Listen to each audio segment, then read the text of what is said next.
अस्सलाम वालेकुम।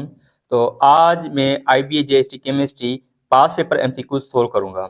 ये वो सवाल है जो IBA JST PST 2022 की टेस्ट में दिए गए थे।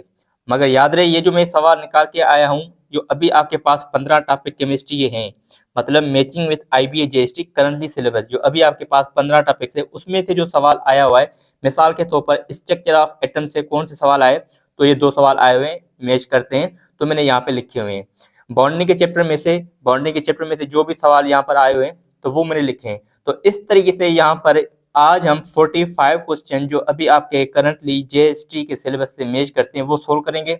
और इसके अलावा कल मैं इसके 3 मॉक टेस्ट भी बना के रखे हुए हैं, इंशाल्लाह मैं कल उसकी वीडियो भी अपलोड कर दूंगा। तो बराए मेहरबानी वो स्टूडेंट जो इस चैनल पर नए हैं, इस चैनल को सब्सक्राइब लाजमी करें और कमेंट करके बताएं कि वीडियो आपको कैसी लगी। देखो यहाँ पर पहला टॉपिक हमारे पास सिलेबस में है स्ट्रक्चर ऑफ एटम, दूसरा है बॉन्डिंग। तो स्ट्रक्चर ऑफ एटम में से दो सवाल आए थे, मैंने यहाँ पर लिखे हैं। बॉन्डिंग के चैप्टर में से या टॉपिक में से जो भी सवाल आए वो मैंने बॉन्डिंग में लिख दिए हैं, ताकि आपको पता चल जाए कि जो ना सवाल जो है वो हार्ड है, मीडियम है या ईजी है। तो स्टार्ट करते हैं। देखो structure of atom, atomic number show. Atomic number में क्या बताता है? सिंपली प्रोटॉन बताता है। उसकी डेफिनेशन क्या होती है? Number of proton. तो आपके पास ये नंबर ऑफ प्रोटॉन, तो ऑप्शन इसका बी होगा। नंबर ऑफ न्यूट्रॉन नहीं होता। Number of electron plus neutron नहीं होता। मास नंबर मतलब एटॉमिक मास, तो ये एटॉमिक मास भी आपके पास नहीं है। तो इसका ऑप्शन आपके पास क्या है? बी है। सेकंड क्वेश्चन है which particle has negative charge. बिल्कुल इजी, दूसरे क्लास के बच्चों को भी आ जाएगा। प्रोटॉन पे पॉजिटिव चार्ज होती है, इलेक्ट्रॉन पे नेगेटिव, तो ऑप्शन हमारे पास इलेक्ट्रॉन हो गया। न्यूट्रॉन पे कोई भी चार्ज नहीं होती, तो सेकंड सवाल का जवाब है बी। अब ये बॉन्डिंग है जो आपके सिलेबस में टॉपिक है। तो बॉन्डिंग आपने पढ़ा हुआ है ना, जो दो एटम्स को मिलाए रखे, दो एटम के बीच में जो जोड़ होता है, बॉन्ड होता है, उसको हम कहते हैं बॉन्डिंग। तो which type of bond is in NaCl। NaCl में नमक में कौन सा बॉन्ड होता है? तो हमने पढ़ा है उसमें आयोनिक होता है, सिंपल। दूसरा सवाल है which type of bond is in methane. Methane में कौन सा बॉन्ड होता है? ये मैंने आपको ना बताया था कि मीथेन में कौन सा बॉन्ड, बॉन्डिंग के चैप्टर में मैंने आपको डिटेल में पढ़ाया था। अगर आपने वो वीडियो नहीं देखी बॉन्डिंग वाली तो आप देख लें। तो इसके दरमियान में मीथेन में जो बॉन्ड होगा वो आपके पास कोवेलेंट है, जो हमने सिंगल कोवेलेंट बॉन्ड पढ़ा था। Which of the following is hydrogen bond. अब हाइड्रोजन बॉन्ड कौन सा होता है? मैंने आपको बताया था, जब हाइड्रोजन मोर इलेक्ट्रोनेगेटिव एटम के साथ मिलेगा, जैसे नाइट्रोजन ने, फ्लोरीन या ऑक्सीजन, अगर हाइड्रोजन इनके साथ बॉन्ड बनाएगा तो आपके पास बन जाएगा हाइड्रोजन बॉन्ड। देखो यहाँ पर ये आपके पास वाटर की एग्जांपल हाइड्रोजन बॉन्ड है। मैंने आपको 3 एग्जांपल दी थी हाइड्रोजन बॉन्ड की, water, ammonia and hydrogen fluoride. इन तीनों मॉलिक्यूल्स में हाइड्रोजन बॉन्ड एग्जिस्ट करता है। और उसके बाद क्वेश्चन नंबर 6 है which bond is coordinate covalent bond. अब कोऑर्डिनेट कोवेलेंट बॉन्ड भी मैंने आपको पढ़ाया था, सारी चीजें मैंने आपको पढ़ाई हुई है। तो अगर आपने लेक्चर्स नहीं देखे तो पहले लेक्चर्स देखें। क्यों? क्योंकि आपको कॉन्सेप्ट क्लियर होंगे, फिर तो इजीली आप ये सोच चीजें कर सकते हैं। अगर आपने चीज पढ़ी हुई नहीं होगी, सिंपली आप MCQ पे रिलाई करेंगे कि सर मॉक टेस्ट अपलोड कर दें, हम उसमें से तैयारी करें, बेटा ये तरीका नहीं है। सारी सीरीज मैंने अपलोड की हुई है, 3-4 टॉपिक्स रहते हैं, उनके मैंने जो है ना वो जल्दी जल्दी मेन पॉइंट्स डिस्कस करूंगा, ताकि आपका क्विक रिवीजन भी हो जाए। क्योंकि इतना हार्ड तो आता नहीं है कि हरू भरू आपके ना बड़े बड़े चैप्टर्स करवाए। Which bond is coordinate covalent bond. Coordinate covalent bond हमने पढ़ा था, जब एक एटम अपने इलेक्ट्रॉन पेयर डोनेट करें या one side sharing of electron से जो बॉन्ड बनता है हम उसको कहते हैं कोऑर्डिनेट कोवेलेंट बॉन्ड। तो आपके पास जो अमोनिया यहाँ पर कोऑर्डिनेट कोवेलेंट बॉन्ड है, हाइड्रोजन में कोवेलेंट है, इसमें आयोनिक है, इसमें कोवेलेंट है। ये यहाँ पर जो बनेगा अमोनियम आयन, तो ये पर आपके पास है कोऑर्डिनेट कोवेलेंट बॉन्ड की एग्जांपल है। तो देखो बिल्कुल सिंपल सवाल आए, इतने मुश्किल नहीं है। तो पहले आप लेक्चर सीरीज जो है उसको फॉलो करें, और उसके बाद जो है ना वो मॉक टेस्ट जो मैं अपलोड करूंगा उसको फॉलो करना। अब यहाँ पर है topic number 3 element compound and mixture. इसकी भी मैंने वीडियो अपलोड की हुई है, 10 से 15 मिनट का टॉपिक है। तो which of the following is a chemical change. अब केमिकल चेंज जो है ना मैंने आपको नहीं पढ़ाया था, तो यहाँ पर थोड़ा सा केमिकल चेंज को डिस्कस कर लेते हैं। मतलब जब रिएक्टेंट जो है ना वो प्रोडक्ट में जाएगा तो वो चेंज हो गया। तो चेंज यहाँ पर 2 किस्म की होती है, एक होती है केमिकल चेंज जो आपके पास यहाँ पर लिखी हुई है, दूसरी होती है फिजिकल चेंज। दूसरी होती है फिजिकल चेंज। याद रखना चेंज 2 किस्म की होती है, एक होती है फिजिकल, दूसरा केमिकल। तो ये मैं आपको समझा रहा हूँ। तो चेंज आपके पास दो किस्म की होती है, एक को फिजिकल, दूसरे को हम कहते हैं केमिकल। अब फिजिकल और केमिकल में क्या फर्क है? अब मिसाल के तौर पर फिजिकल वो चेंज होती है जिसमें कोई भी नया सब्सटेंस ना बने। अगर कोई भी नया सब्सटेंस नहीं बनेगा तो हम उसको कहेंगे फिजिकल, अगर न्यू सब्सटेंस बने तो हम कहेंगे केमिकल। मिसाल के तौर पर मैं क्या कर रहा हूँ, ये मार्कर है, इसको मैं तोड़ रहा हूँ। जब इसको मैं तोड़ दूंगा तो ये दो पीसेस में तो टूट जाएगा, मगर मार्कर मार्कर ही रहेगा। मार्कर कोई नई चीज नहीं बनेगी, मार्कर मार्कर ही रहेगा, उसकी कंपोजिशन सेम होगी, सिंपली उसकी जो अपीयरेंस है, साइज वगैरह डिफॉर्म हो जाएगी। तो मतलब नया सब्सटेंस नहीं बना तो breaking of marker is the physical change. अब केमिकल मिसाल के तौर पर, ठीक है, इसको अगर मैं जला दूं, जलाने के बाद बिल्कुल इसकी जो कंपोजिशन है ना वो चेंज हो जाएगी, तो हम उसको कहते हैं केमिकल चेंज। या रस्टिंग ऑफ आयरन है, रस्टिंग ऑफ आयरन बिल्कुल एक नई चीज बन जाती है, ठीक है, तो इसके पास अगर आयरन है, ऑक्सीजन रिएक्शन करता है तो रस्टिंग ऑफ आयरन बन जाती है, तो rusting of iron is the chemical change.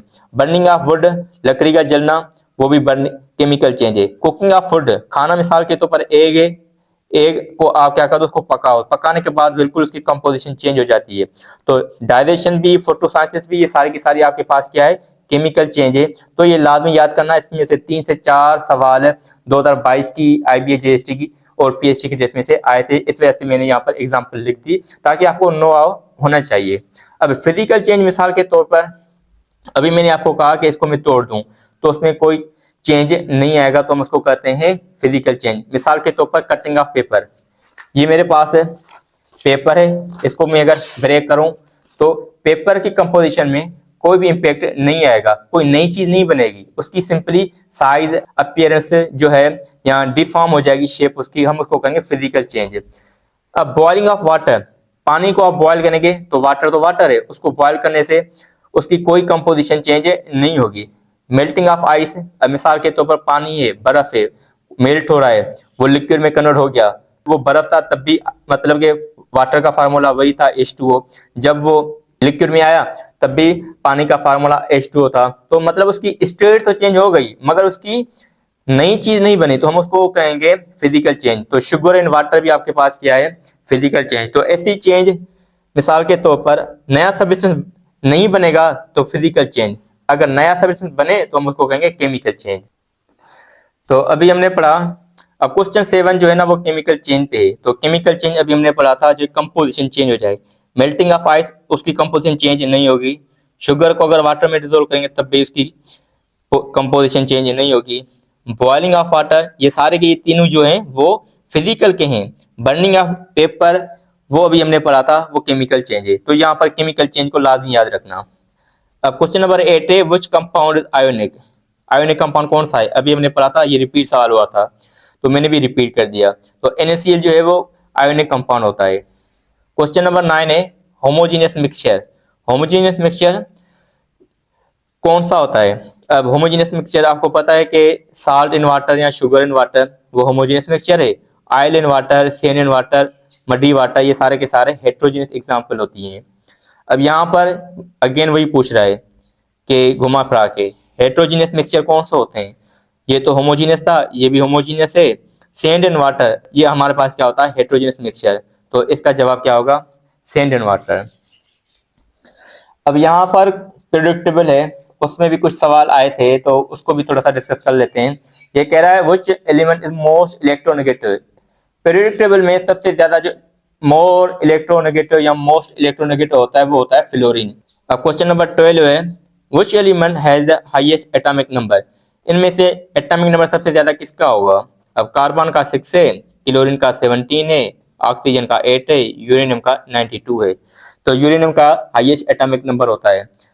अब क्वेश्चन नंबर 13 है, कह रहा है अल्कली मेटल, खुद ही कह रहा है alkali metal reacts, alkali metal reacts vigorously with water. ये मैंने आपको केमिकल काइनेटिक्स में भी ये सवाल बताया था। सोडियम जो है वाटर के साथ हाईली विगोरियस रिएक्शन, फास्ट रिएक्शन करता है एज कंपेयर टू कैल्शियम ना। तो देखो पहली बात तो अल्कली अगर कह रहा है तो ये अल्कली है, ये अल्कली तो है ही नहीं, तो आप ऐसे भी क्वेश्चन को पिक कर सकते हैं। तो सोडियम वैसे ही जो है ना वाटर के साथ विगोरियस रिएक्शन करेगा, तो sodium is highly reactive metal. तो आयरन भी नहीं है, कॉपर और सिल्वर तीनों नहीं है। तो हमारे पास जो 13 इसका जवाब होगा ए। अब यहाँ पर है स्टेट्स ऑफ मैटर में से कि which of the following is the physical property, वही जो यहाँ पर हमने डिस्कस किया, तो अब आप इसको क्रैक कर सकते हैं। अब देखो यहाँ पर is the physical property, physical पूछ रहा है। देखो बॉइलिंग पॉइंट फिजिकल है, डायलेशन यहाँ पर मैंने आपको बताया था वो केमिकल है, रस्टिंग और बर्निंग ये तीनों यहाँ पर केमिकल है। बॉइलिंग पॉइंट वो आपके पास फिजिकल प्रॉपर्टी होती है। अब क्वेश्चन नंबर 16 है gas law relating pressure volume temperature. ये गैस लॉ जो वॉल्यूम टेम्परेचर और प्रेशर से रिलेट करेंगे हम उसको कहेंगे कंबाइंड गैस लॉ। ये तीनों लॉ जब हम मिलाएंगे ना, boys law, Charles law, Avogadro law, तो हमारे पास जो है ना वो कंबाइंड गैस लॉ बनता है। अब हमारे पास क्वेश्चन नंबर 17 है metal reacts with water at room temperature. अभी हमने पढ़ा था सोडियम मेटल जो है वो वाटर के साथ हाईली रिएक्ट होता है, मतलब सोडियम बहुत ज्यादा रिएक्ट होता है। अगर आप मेटल मिसाल के तौर पर सोडियम का लेके आए, थोड़ा सा पानी थोड़ा सा करीब सिंपली लेके आएंगे ना, तभी वो रिएक्ट कर लेगा। इतना हाईली रिएक्ट होता है, विगोरस रिएक्शन होता है, फास्ट रिएक्शन इसका होता है। अब ये है थर्मोकेमिस्ट्री से सवाल है व्हिच रिएक्शन एब्जॉर्ब हीट, वो कौन सा रिएक्शन है जो हीट को एब्जॉर्ब करेगा। याद रखें ये भी हमने आयोनिक बॉन्ड में पढ़ा था कुछ। तो रिएक्शन जो on the basis of heat है वो दो किस्म के होते हैं, एक होता है एक्सोथर्मिक, दूसरा एंडोथर्मिक। तो ये पूछ रहा है कौन सा जो है ना रिएक्शन है वो एनर्जी को एब्जॉर्ब करेगा। तो एंडोथर्मिक आपके पास है वो एनर्जी को एब्जॉर्ब करेगा। एंडो मतलब इन, थर्मो मतलब ही, तो वो रिएक्शन जो एनर्जी को एब्जॉर्ब करें हम उसको कहते हैं एंडोथर्मिक, और वो रिएक्शन जो एनर्जी को निकाल देंगे, रिलीज करेंगे, हम उसको कहते हैं एक्सोथर्मिक। और उसका सवाल यहाँ पर भी आया हुआ है। तो question number 18 which reaction absorb heat, तो सिंपल यहाँ पर लिखा हुआ है एंडोथर्मिक रिएक्शन। तो एंडोथर्मिक रिएक्शन आपने डेफिनेशन पढ़ी हुई है, वो रिएक्शन जो एनर्जी को एब्जॉर्ब करे हम उसको कहते हैं एंडोथर्मिक। एक्सोथर्मिक वो रिएक्शन जो एक्सो मतलब आउट, थर्मो मतलब हीट, वो रिएक्शन जो एनर्जी को इवोल्व करें, बाहर निकाले, हम उसको कहते हैं एक्सोथर्मिक रिएक्शन। एक्सोथर्मिक रिएक्शन और जो न्यूट्रलाइजेशन रिएक्शन है, डिकम्पोजिशन, ये तीनों एक्सोथर्मिक रिएक्शन है। और ये आपके पास क्या है एंडोथर्मिक रिएक्शन। तो वो reaction absorb heat, endothermic reaction heat को एब्जॉर्ब करेगा। अब यही इससे कंपैरिजन में ये भी सवाल आया हुआ है which of this is an exothermic reaction, कौन सा एक्सोथर्मिक रिएक्शन है। ऊपर ही देखो हमने पढ़ा हुआ है एक्सोथर्मिक है, न्यूट्रलाइजेशन है, डिकम्पोजिशन। अब यहाँ पर मैं आपको बताऊंगा which of this is exothermic, कौन सा एक्सोथर्मिक है। तो यहाँ पर कंबशन जो होता है ना वो एक्सोथर्मिक होता है। याद रहे हमने केमिकल रिएक्शंस में जो टाइप थी कंबशन रिएक्शन की पढ़ी थी, मैंने आपको बताया था कंबशन रिएक्शन जब फ्यूल जो है वो मिसाल के तौर मीथेन था, ऑक्सीजन के साथ रिएक्शन करवाया था, तो कार्बन डाइऑक्साइड वाटर प्लस में जो हीट थी ना वो रिलीज कर रहा था। तो combustion reaction is the exothermic reaction. याद रखना इसको आप ना नोट्स बना लो। फोटोसिंथेसिस, साल्ट को आप पानी में डिसोल्व करें, evaporation is the endothermic process. अब देखो ये तीनों जो है ना वो कौन सी है एंडो, क्लियर है। अब एक्सो की एग्जांपल कौन सी है, न्यूट्रलाइजेशन रिएक्शन भी, डिकम्पोजिशन भी, और यहाँ पर कंबशन भी। अब इसको लिंक बना लो, ये एक्सोथर्मिक रिएक्शन की एग्जांपल भी याद करो और एंडोथर्मिक रिएक्शन की एग्जांपल भी याद करो। अब हमारे पास ये है कि एनवायरमेंटल केमिस्ट्री। अब क्वेश्चन नंबर 20 है एनवायरमेंटल केमिस्ट्री के gas causing lime water to turn milky, gas causing lime water to turn milky. अब लाइम वाटर का फार्मूला क्या होता है, ये होता है कैल्शियम हाइड्रोक्साइड। तो ये रिएक्शन होता है जब ये कार्बन डाइऑक्साइड के साथ रिएक्शन करेगा तो ये बनाएगा कैल्शियम कार्बोनेट प्लस में यहाँ पर ये वाटर। तो मतलब जब ये लाइम वाटर मतलब कि वो कौन सी गैस है, ये कह रहा है कि गैस काजिंग लाइम वाटर को मिल्की में कन्वर्ट कर देगा। तो वो कौन सी गैस पूछ रहा है, तो ये जब इसको हम कहेंगे लाइम वाटर, जब ये गैस के साथ रिएक्शन करेगा तो ये इसको क्या बनाएगा मिल्की में बना देगा। सिंपल इसका जवाब यही है कार्बन डाइऑक्साइड। अब क्वेश्चन नंबर 21 है acid rain is mainly caused by, acid rain क्यों होती है, इससे होती है sulphur dioxide and nitrogen dioxide. जब वाटर सल्फर डाइऑक्साइड के साथ रिएक्शन करेगा तो सल्फ्यूरिक एसिड बनाएगा, और जब वाटर पानी नाइट्रोजन डाइऑक्साइड के साथ रिएक्शन करेगा तो HNO3 बनाएगा। तो ये HNO3 प्लस में H2SO4। तो देखो एसिडिक रेन हो गई, दोनों एसिड हैं, नाइट्रिक एसिड सल्फ्यूरिक एसिड। अब यहाँ पर क्वेश्चन नंबर 22 है green chemistry principle promotes the following, मतलब कि ग्रीन केमिस्ट्री एक केमिस्ट्री की ऐसी ब्रांच होती है वो प्रोमोट करती है एक्सेप्ट सवाए एक के। तो पहली बात कि ग्रीन केमिस्ट्री होती क्या है, ग्रीन केमिस्ट्री एक एनवायरमेंटल फ्रेंडली केमिस्ट्री होती है। तो ऐसी केमिस्ट्री जो वाटर पॉल्यूशन और हार्मफुल केमिस्ट्रेंट्स को कम करे, मतलब पॉल्यूशन को कम करेगी, ठीक है, एनर्जी सेविंग करेगी, एनर्जी बचाएगी, तो हम उसको कहते हैं ग्रीन केमिस्ट्री। मतलब कि जो वेस्ट रिडक्शन है ना, उसको क्या करेगा, कम करेगा और एनर्जी सेव करेगा, रिन्यूएबल एनर्जी के प्रोसेस को या मेथड से ढूंढेगा इस तरीके से। तो ग्रीन केमिस्ट्री जो है ना एनवायरमेंटल फ्रेंडली केमिस्ट्री है। ये कह रहा है एक्सेप्ट, प्रोमोट करता है, एक्सेप्ट, जाहिर सी बात है पॉल्यूशन को प्रोमोट नहीं करता मगर इसको रोकने का करता है। तो हम कहेंगे इसका जो जवाब है ना ये है। अब हमारे पास बिल्कुल यहाँ पर अब जो क्वेश्चन हैं बिल्कुल इजी हैं। मोल एंड मोलरिटी कैलकुलेशन ये पढ़ा हुआ है हमने। मोलर मास ऑफ वाटर, अब देखो वाटर का मोलर मास क्या होगा, सिंपल है, हाइड्रोजन के 2 एटम है, मतलब कि उसका हाइड्रोजन के 2 एटम है, 1 से मल्टीप्लाई कर दो प्लस ये ऑक्सीजन को 16, तो 2 प्लस 16, आपको पता है, सबको पता है कि 18 होता है, तो 18 ग्राम पर मोल।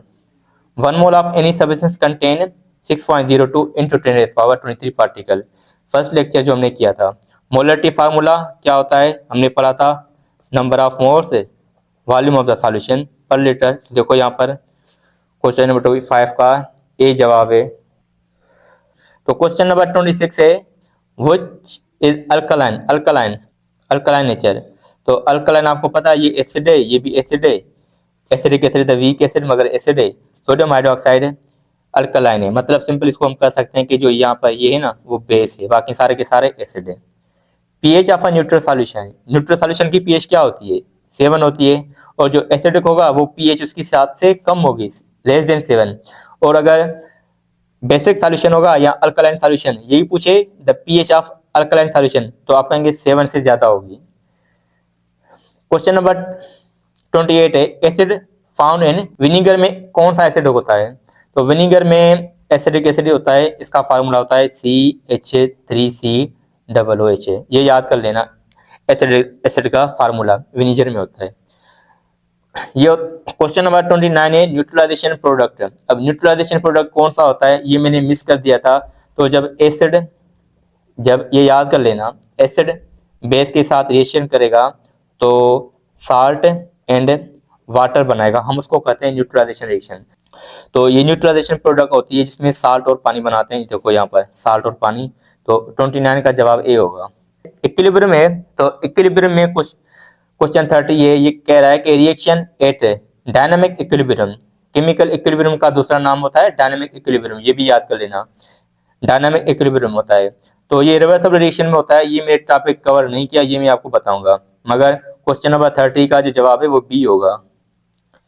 ली चैटलियर प्रिंसिपल, ये भी इक्विलिब्रियम के चैप्टर का टॉपिक है, मेन टॉपिक है, ये भी मैं कवर करवा दूंगा। Le Chatelier principle applies to, simple अभी हमने पढ़ा था ना इक्विलिब्रियम, तो ये इक्विलिब्रियम सिस्टम भी अप्लाई करेगा। क्वेश्चन नंबर 32 है ये जो रिएक्शन है कौन सा टाइप है, टाइप पूछ रहा है। तो केमिकल रिएक्शन हमने पूरा टॉपिक किया हुआ है, कॉम्बिनेशन है या डिकम्पोजिशन है, न्यूट्रलाइजेशन है या डिस्प्लेसमेंट है। देखो एक कंपाउंड टूट रहा है 2 पार्ट्स में, तो हम कहेंगे, तो देखो एक कंपाउंड है 2 सिंपलर सब्सटेंस में टूट रहा है, तो डिकम्पोज हो रहा है, टूट रहा है, तो हम कहेंगे सिंपल डिकम्पोजिशन। क्वेश्चन नंबर 33 है ये जो रिएक्शन है ये कौन सा रिएक्शन है। तो देखो जिंक जो है ना कॉपर को रिप्लेस कर रहा है, तो मतलब डिस्प्लेस कर रहा है, जिसको हमने पढ़ा था रिप्लेस, है ना, सिंगल डिस्प्लेसमेंट भी पढ़ा था। तो ये डिस्प्लेसमेंट का इसका जवाब होगा बस। अब क्वेश्चन नंबर 34 है combustion of hydrocarbon, combustion of hydrocarbon produce, अब ये भी हमने डिस्कस किया था, उसमें क्या बनाएगा कंबशन में, तो कार्बन डाइऑक्साइड और वाटर। और मैंने आपको कहा था कंबशन रिएक्शन के पहचान की साइन क्या है, तो उधर भी मैंने आपको यही बताया था, कार्बन डाइऑक्साइड एंड वाटर। देखो जो मैंने आपको पॉइंट्स बताई हुई बिल्कुल वही सेम टू सेम आ रही है, तो बिल्कुल इजी है, आप सिंपली मेन पॉइंट पे फोकस करेंगे तो आपका अच्छा पेपर निकल जाएगा। अब हमारे पास क्वेश्चन नंबर 35 है रिडॉक्स रिएक्शन एग्जाम्पल। अब रिडॉक्स रिएक्शन एग्जाम्पल ए है, बी NaCl है, एवापोरेशन है, शुगर सॉल्यूशन है या रिएक्शन है वाटर का बनना।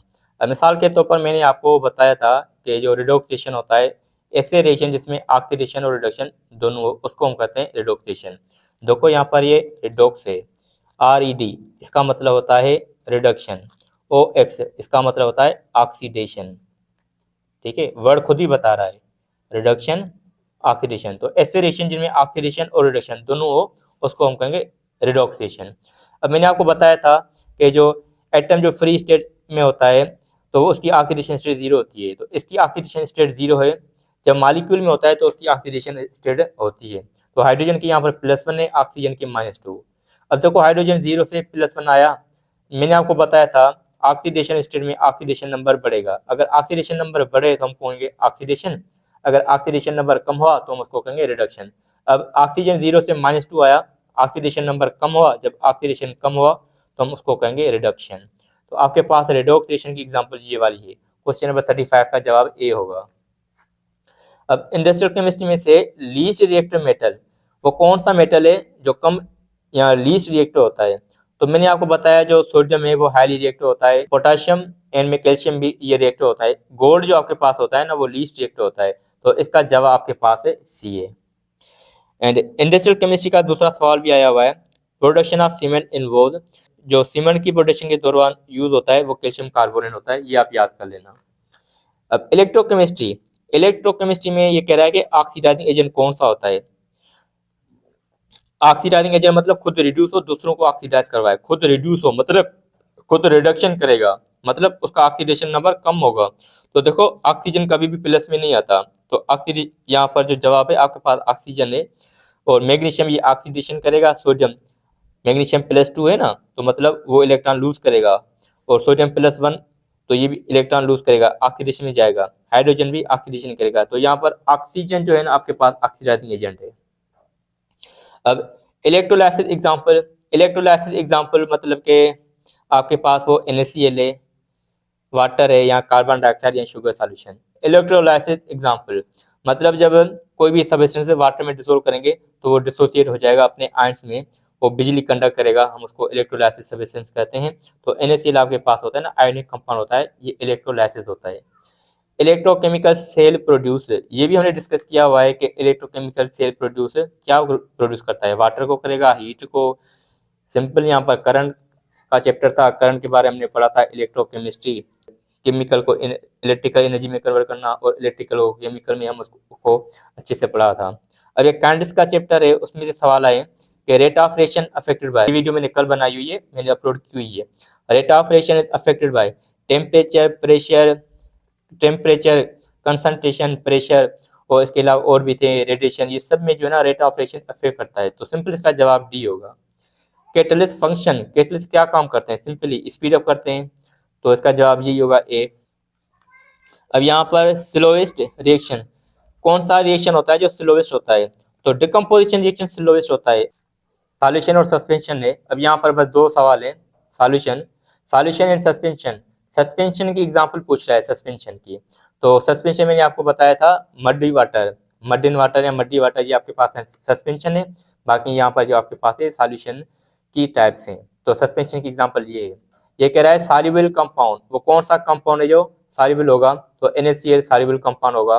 सिंपल, सैंड भी नहीं होती, ऑयल भी नहीं होती, मड भी नहीं होती, ये हेटेरोजेनस एग्जांपल है। तो सॉल्युबल कंपाउंड कौन सा होगा? NaCl। तो ये रहे आपके पास 45 क्वेश्चन से, आपने इसको थॉरोली स्टडी की हुई है, आप समझ गए हैं कि यह पेपर कैसे आता है, बिल्कुल इजी आता है।